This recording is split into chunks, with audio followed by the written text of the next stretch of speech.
What's up, guys? The real CJ from Team Millennium Ninja here. I mean, who else would I be? And today I'm going to be taking a look back at the second OVA series of Tenchi Muyo ryo-ohki. Now, last time I covered Tenchi, I talked about the breakout success of the first OVA and how it laid the foundation for the Tenchi empire that would spring up later in the 90s. And this time I'm going to be tackling the second set of OVAs and how it built upon the first and continued to establish Tenchi as a landmark property in Japan.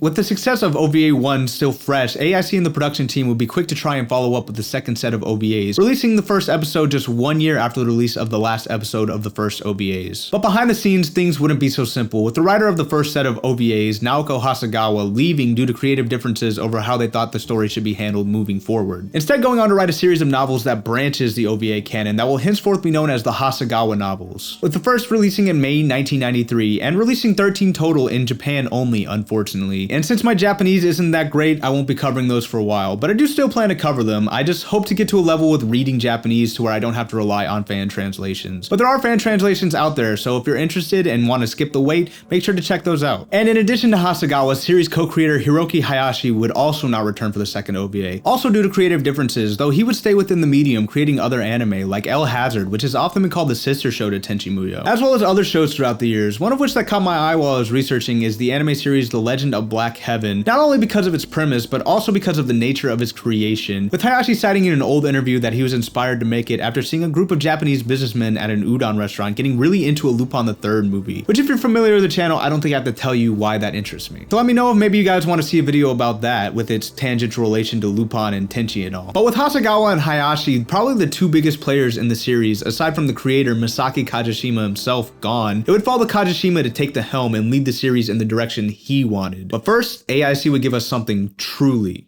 special. The Mihoshi special. That's right, not wanting to keep fans waiting a whole year to get their next fix of Tenchi, AIC would release the Mihoshi special in between OVA 1 and 2, giving a taste of what is much closer to Tenchi universe than the OVA timeline. Though the special is more its own thing and doesn't really fall into any other established canon in the franchise. The special features Mihoshi recounting the tale of one of her grand Galaxy Police adventures, substituting the characters from the story with the main characters of Tenchi. The special also features the anime debut of Kione Makibi, Mahoshi's Galaxy Police partner, who was originally introduced in Hasegawa's novel, as well as magical girl Pretty Sammy, who debuted officially in a drama CD released after OVA 1. And the special I feel had a lot of what made Universe great, with it being more zany and less down to earth, really ramping up the tumultuous character dynamic of Tenchi Ryoko and Ayeka, as well as making Washu a more cartoony mad scientist, which I think is interesting, especially considering this is before OVA 2, so we still don't know that much about Washu yet. I also love Sasami's character in the special. She's much more sassy and snarky than pretty much any other incarnation. Okay. But you must try harder if you want to become a detective. If you can make it, I'm sure I can make it. You're my star of hope, Detective Mihoshi. And the episode is a really fun ride. I'd recommend checking it out, especially if you like the dimension hopping episodes from Universe, as it felt very similar to some of those stories, which makes sense since those were based off of the same drama CD I referenced earlier. But after the conclusion of the Mihoshi special on September 25th, 1994, AIC would release the first episode for the second OVA series of Tenchi Muyo ryo-ohki.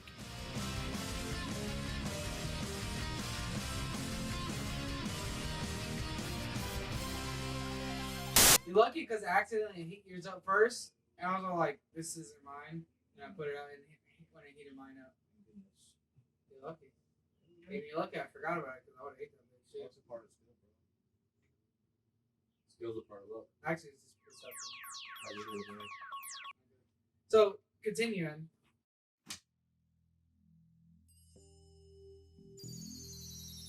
Greetings, 001. How is your mission going so far? Greetings, Master. I've successfully infiltrated his social circle.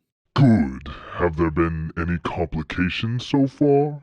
Well, I mean... What is it? Have you been discovered? No, but like... Just say it. You just kind of summoned me at a pretty inconvenient time. What? I was in the middle of something and it might be suspicious that I just up and left. So you're gonna put this on me? Well, you are the master and all, so I assume that if I ignored your summons, you would have gotten pretty upset. Wow, that's so it's really kind of a what you did to me? lose-lose situation for me. I thought I gave off more of a cool boss kind of vibe. I mean, Fine, whatever. Go back to whatever you're doing. Just make sure you remember the mission. of course, master. And I guess just give me your next report whenever you feel like You it. sound like you're upset. No, I'm See, not. this is why I didn't want to say anything. You just What do can't you- handle constructive criticism. Whatever, bye. And OVA 2 would bring Tenchi back in a very interesting way, with the first episode exploring the Masaki household taking care of Tenchi's baby cousin Taro for his aunt, and showing all the trials and tribulations of the girls and Tenchi in trying to take care of him, establishing right off the bat the second OVA's goal of bringing things back down to earth, taking these characters we established in the previous OVA and expanding upon them, fleshing out their characters and the universe even more, which I think was a smart move made by the creators, giving us time to explore characters we spent very little time with in the last OVA, like Washu, who takes center stage in this first episode, showing a more motherly side to her that we hadn't seen before, even mentioning to Tenchi at the end that she had had a baby before, but unfortunately her husband was forced to leave with their baby due to his family, and Washu was never able to see them again, giving us some insight into Washu's past, a past that would be expanded upon in the true Tenchi novels, but that's a topic for a different video. Here Washu's shown to be more than just comic relief and goofy. She's shown to have deep personal issues with society as a whole, which causes her to act the way she does, though the writers make sure not to keep things too serious, bringing her back to her wacky self afterwards. And another thing to note about this episode is Sasami acting strangely, something that comes to the focus in the next episode, where we return to Tenchi's family's hot springs from the first OVA, where everyone except Washu and Sasami are forced to work to make up for the damage they caused during their last outing. And while they're working, some spooky stuff starts happening, leading to Grandpa and Tenchi's dad telling everyone a ghost story, which turns out to be something they made up, but was a great little bit. Although because of the story, Tenchi does end up getting scared later on and running outside, where everyone sees it was only Sasami, although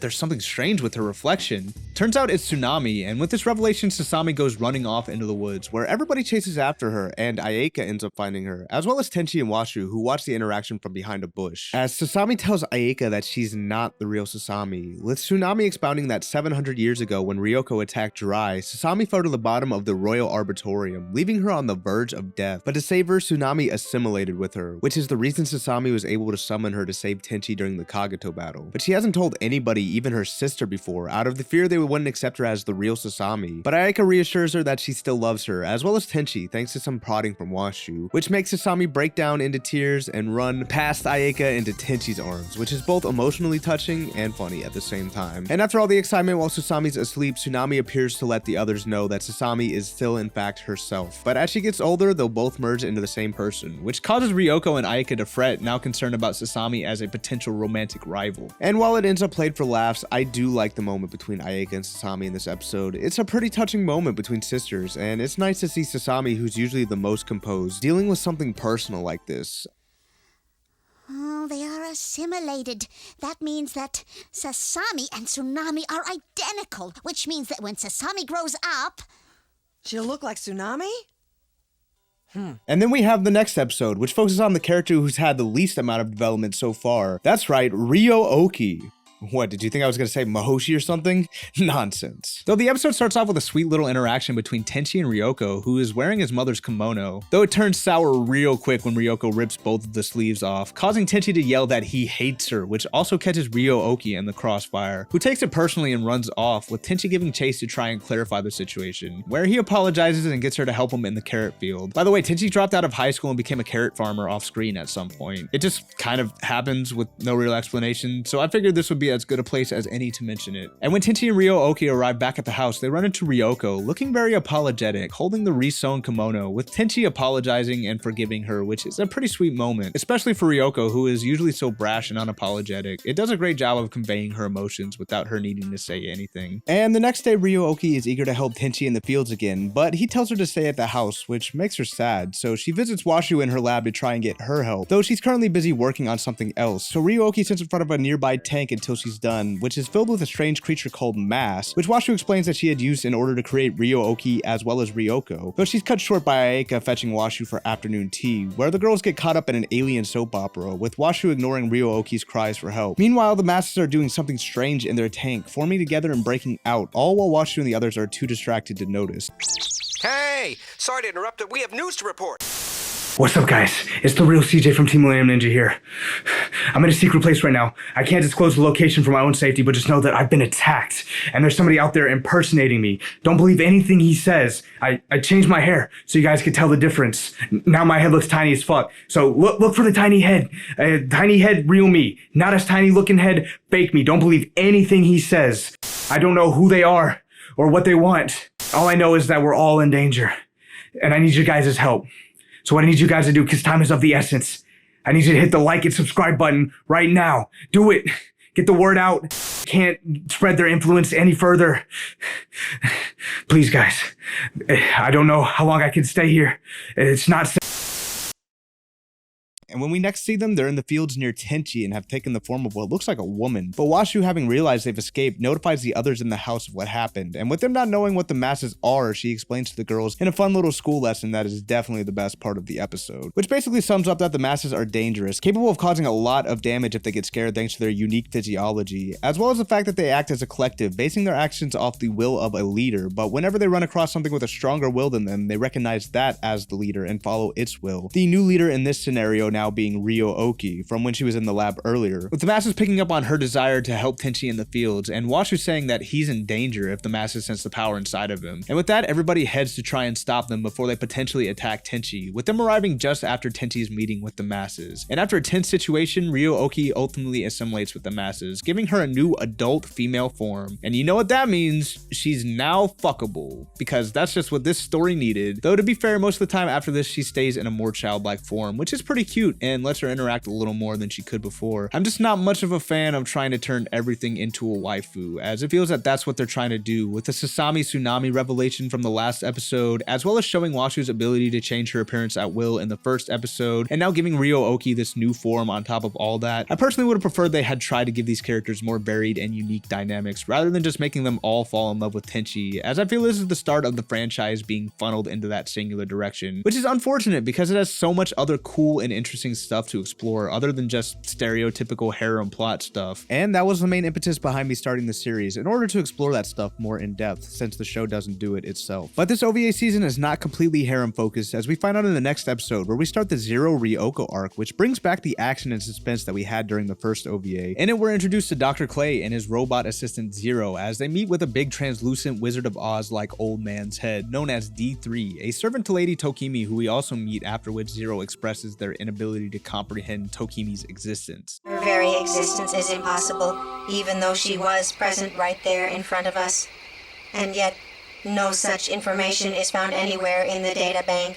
Which will be important later. What's important now is that Tokimi assigns Clay to bring Washu to her, as she would like to meet with her for an as of yet unknown reason, to which Clay agrees, as the reward for completing the assignment will be Tokimi fulfilling his dream, granting him control of an entire galaxy. And so to kidnap Washu, Clay uses Zero's ability to completely impersonate a person, all the way from their appearance down to their memories and emotions, which turns out to be a problem, as the person in the Tenchi household they choose to replace is Ryoko, whose emotions cause Zero to freak out every time she sees Tenchi. And something else interesting to note about Zero taking on Ryoko's form is that she's unable to copy Ryoko's jewels, which is another thing we'll address later on. But for now, we follow Zero disguised as Ryoko, fitting into the Masaki household, with a lot of comedy coming through her inability to deal with Tenchi, as well as Washu noticing and using it to her advantage. And as a quick side note, while I was writing this, I thought to myself something that might make an interesting little side story would be putting a variation on this premise, where we get to see a version of each girl being replaced with the unique complications that would ensue from their various quirks. Like, say they disguise themselves as Mihoshi and are unable to complete the job due to Mahoshi's clumsiness. Something like that I feel could have made an interesting episode or manga chapter somewhere. So hopefully as we go through the rest of the franchise, maybe we'll see something like that pop up. But getting back to the plot, due to Zero's unavoidable feelings for Tenchi, Dr. Clay orders her to kill him in order for her to focus on the mission without distraction, which she totally does. Just stabs him with an energy sword straight in the head while he's sleeping.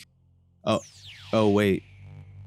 Oh, that was just a pillow. Oh, my bad. It's just about as much personality, though. So. Turns out Zero is unable to kill Tenchi due to her strong feelings. And if you were able to see that twist coming, that means you probably watched the last episode. You know, the one where Zero was unable to complete her mission because of her feelings for Tenchi? Crazy how that interfered with her killing him. Although despite the fact Zero wasn't able to kill Tenchi like the doctor ordered, she does run into Washu, who is the original target, so kidnapping her means she won't have to kill Tenchi. Though it won't be easy, as Washu figured out Zero was sent by Clay due to seeing his mark on her in the bath. But they're interrupted by Ayeka and Tenchi, which causes Zero to retreat, with Washu, Tenchi, and Ayeka giving chase, where they just so happen to run into Mihoshi in the midst of combat, as she somehow accidentally discovered Clay's location first. And with her ship being shot down in the battle, an impatient Tenchi and Ayaka go to rescue her, while Washu pinpoints Clay's location and heads to him directly, where we get a confrontation between the two, and we get to see Washu take the absolute piss out of Clay, mocking him and teasing him, which is a really great comedic scene that also establishes to Washu that Tokimi is the one backing Clay, and also that Washu has no idea who Tokimi is. But when Washu seems to have Clay all wrapped up, they're interrupted by Zero, who stops Washu, but also tells Clay not to move, and that she doesn't want him to get Tenchi involved in this situation anymore. But when Clay tries to talk some sense into her, she claims she wants to keep her body and memories and continue to live as Ryoko. But Clay's able to disable Zero and capture Washu completely, planning to make a copy of Washu to see her memories, in order to find out her relation to Tokimi, as well as the origin of the gems, saying he doesn't know anything about them, not even if they exist or not, which causes him to recall what Zero said after meeting Tokimi. But his revelation is cut short by Zero blasting Washu free, who proceeds to put the WWE vs. Raw smackdown on that boy,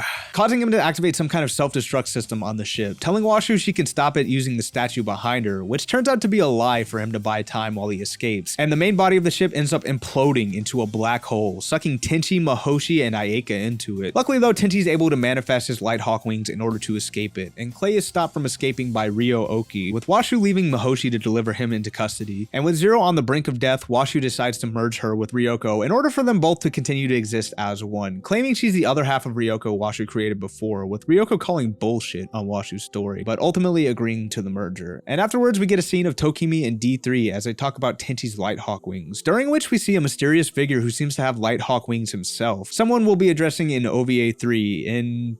well, we'll get there eventually. But for now, we head back to Tenchi's house where we see the newly fused Zero and Ryoko, dressed much more demure than usual and acting more like Zero than Ryoko, which kind of hints at the possibility of her maybe struggling with her identity moving forward, something that I thought would be pretty cool to explore, but unfortunately we don't, as she's back to acting like normal Ryoko in the next episode. And though it was more lighthearted, this arc had a lot of what made the Kagato arc of the last OVA so good, being more character driven and comedic this time around. It really gave Washu a great chance to shine. Unfortunately though, Ryoko didn't have much of a chance to being replaced by Zero and all. And I think I kind of like this arc a little more than the Kagato arc. Whereas the action in the Kagato arc was more bombastic and dynamic, the story itself was pretty straightforward and predictable. But in this arc, I find it more interesting, with Zero's infiltration of the Misaki household and all the complications that brings to the arc, as well as the final confrontation between Washu and Clay being more cerebral than physical. And the ending with Zero gives some heart to the occasion as well. It's perfectly in line with OVA 2's overall mission of exploring the characters more. And speaking of which, the next episode introduces us to some interesting new characters, being the Emperor and the Empresses of Jirai, Azusa and his wives Funaho and Misaki, who are the father and mothers of Ayaka Sasami and Yosho, Tenchi's grandpa, respectively, where we get some fun character interactions between Yosho and Funaho, with it being their first meeting in 700 years, as well as some interesting lore dropped in their conversation, like Yosho only still being alive due to his royal tree absorbing energy from Ryoko's gems, as normally when a royal tree is planted, it loses its power, and also that his usual appearance as an old man is just a disguise, as well as the fact that Funaho is originally from Earth. But heading back to the house, we get my favorite part of the episode, the introduction of Misaki, the mother of Ayaka and Sasami, as she mistakes Ryoko for an older Sasami when she answers the door, manhandling Ryoko with hugs until the real Sasami comes out, where she proceeds to toss Ryoko aside to embrace her actual daughter. And every scene with Misaki is absolutely gold here, from the way she treats Ryoko to her dynamic with Ayaka and Sasami, with her getting upset at Ayaka for trying to greet her formally, giving her a death glare until she breaks down and acts more childish, with Ayaka warning Ryoko not to make fun of her for it. I'm about to do something you could tease me about later, and I'm warning you not to. Yeah, whatever. Don't say I didn't warn you. It's for your own good.